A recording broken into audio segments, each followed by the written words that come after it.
in anticipation Tuesday morning, and readiness for the arrival of a very special guest. President George W. Bush Jr. is expected to commute the National Reading Initiative and local flags down the school, leading a building has improved for the last 3 years. He chose Anthony Hooker Elementary for its exemplary direct instructional reading plan, where a teacher delivers the basic skills and components of reading comprehension that children need to be successful readers. However, Anthony Hooker Elementary became a part of history for a very different reason. Before the program could begin, at 8:42 a.m., the South Tower of the World Trade Center in New York City was struck by a commercial airline hijacked from Boston's Logan International Airport. Approximately 18 minutes later, a second domestic jet airline took dead aim at the North Tower of the World Trade Center. It was 8:46 in the morning. That's when this stopped even resembling a normal day.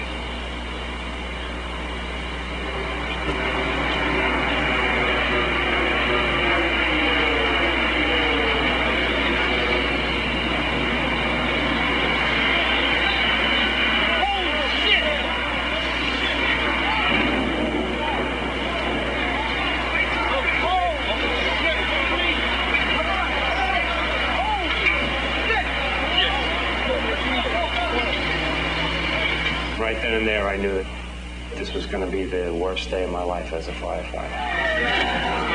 Go to the Trade Center. Immediately, I knew this wasn't an accident. Oh my God. That looked like a direct attack. Chief Pfeiffer made the first official report. We have a number of floors on fire. It looked like the plane was aiming towards the building. Transmit a third alarm. We'll have the staging area at Bessie and West Street. It was probably a 2-minute ride, but it seemed like it was forever because there was a lot of things going through your head. Everyone was passing, just looking up. It's like the world just stopped. We are just currently getting a look at the World Trade Center. We have something that has happened here. Flame and an awful lot of smoke from one of the towers.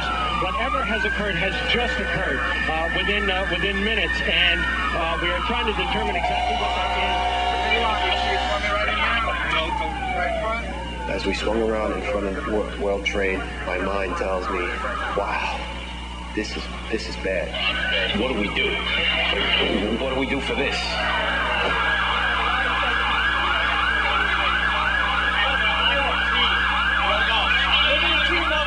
We parked right under the awning of One World Trade Center. Chief Pfeiffer puts his gear on, and I remember asking him, Chief, can I come in with you? I want to come in with you. And he says, yeah. Yeah, you stay with me. Come in with me, and never leave my side. I go in, and I hear screams, and right to my right, there was 2 people on fire, burning. I just didn't want to film that. It was like no one should see this. Pfeiffer was the first chief into the building. Right away, a guy from the Port Authority told him the damage was somewhere above the 78th floor. But all you had to do was look around. It was obvious. Something had happened right there in the lobby.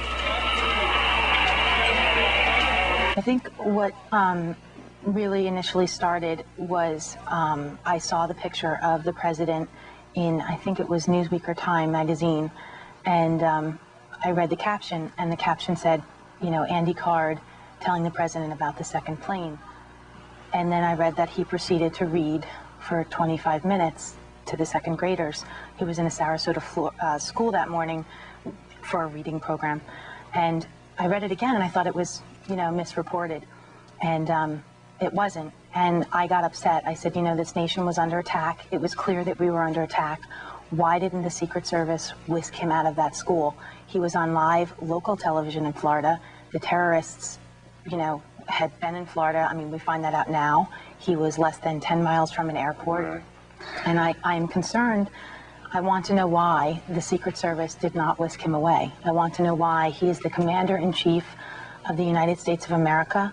Our country was clearly under attack. It was after the second building was hit. I want to know why he sat there for 25 minutes. As I was introduced, one of the few but increasing number of people that have decided to pursue litigation in this event as opposed to accepting the government fund. I chose this route for a couple reasons, but my major reason, I think, is why we're all here today, and it's answers. And at first, when I decided to file in January.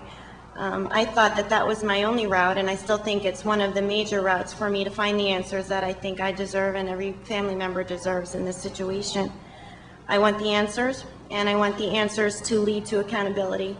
And I want this accountability to be the catalyst for change in our airline industry and everything that goes along with that.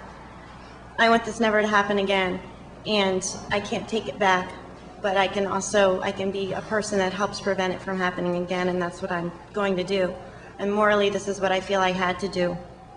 I can't accept money from our government under the facade of goodness and generosity, when on the flip side, they have capped the funds available to be recovered, and they've limited the liability of the airlines for the approximately 271 people on these 4 planes.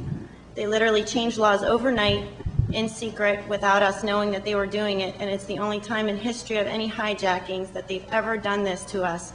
And to me, immediately, that just flagged, we're hiding something. And like I said, they're presenting this as, look at how wonderful we are, look at the good we're trying to do for you, and I didn't believe that for an instant. After really researching the fund, it was blatantly obvious to me that the priority was not the victims and their families, like they were saying, but the airline industry that they were determined to save and protect. And to me, the only correlation that I can draw is that's like a parent protecting a child that has done blatantly wrong, broken the law, done something horrible. A parent will do anything to protect their child, even if they're wrong a lot of times. Maybe many of you have been in the situation. But in the long run, all that does is it doesn't teach your child right from wrong, and it teaches them that they can get away with anything. And I think that's what we're teaching the airline industry by sheltering them from the onslaught of people that want these answers that they deserve. My biggest unanswered question today, in light of the information which has been recently uncovered, is this. Did my daughter, my 20-year-old daughter, my only child, have to die on September 11th for the sake of the well-being of the American civil aviation system? I have a big question in my mind whenever government officials denigrate the value of human life and well-being when comparing it to the value of a system. Yet this is exactly the comparison that was made by Condoleezza Rice in a press conference on May 16th when she said, "You would have risked shutting down the American civil aviation system with such generalized information," referring to general threats which had been increasing in number during the summer of 2001. Ms. Rice did not acknowledge that, according to recent articles in Time magazine, U.S. intelligence analysts had received specific information that terrorists had discussed using jetliners in exactly the type of suicide attacks carried out in New York and Washington on September 11th.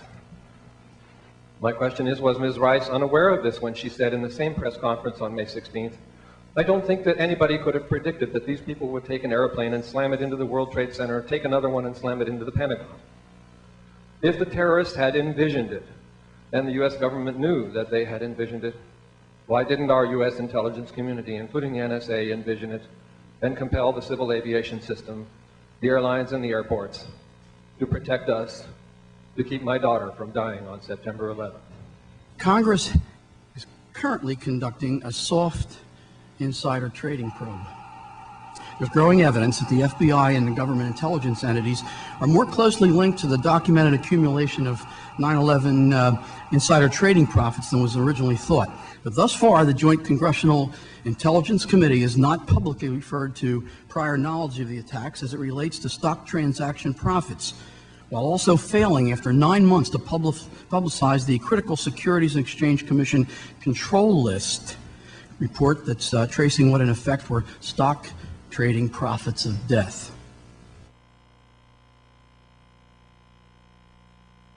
The statements by President Bush, Ari Fleischer, and National Security Advisor Condoleezza Rice claiming that they had absolutely no idea that aircraft would be used as weapons are absolutely false.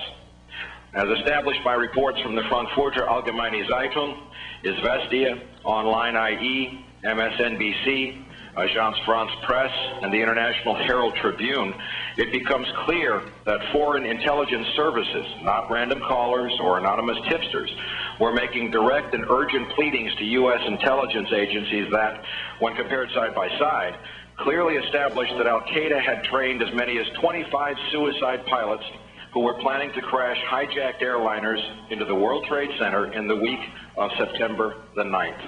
Is that specific enough? Are we to assume that a direct warning from Russian President Putin to the highest levels of the U.S. government, that's George W. Bush, somehow fell through the cracks? The U.S. government has not denied a single one of these press reports, neither have any of the intelligence services mentioned.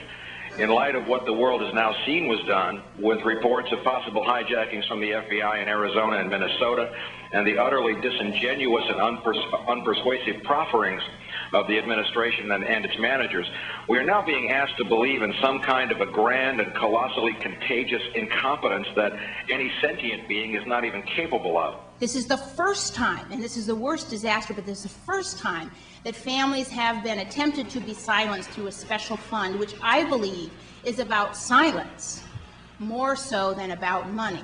Why? Because the money in the end is the same. The money is coming and it's going to be, various sources of money.